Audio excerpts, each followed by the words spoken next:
Saya heran, kenapa justru Rahmat Saidi yang keluar menjumpai kami dan Rahmat Saidi ini yang menjelaskan kronologi penangkapan pada malam itu.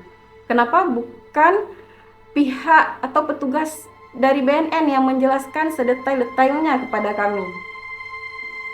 Kemudian saya mengabarkan Abang Irfan untuk segera melaporkan ke Polda.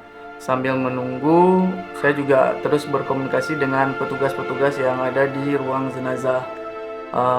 Saya juga meminta bantuan agar segera divisum karena di kampung sudah menunggu jenazah untuk dilakukan fardhu kifayah.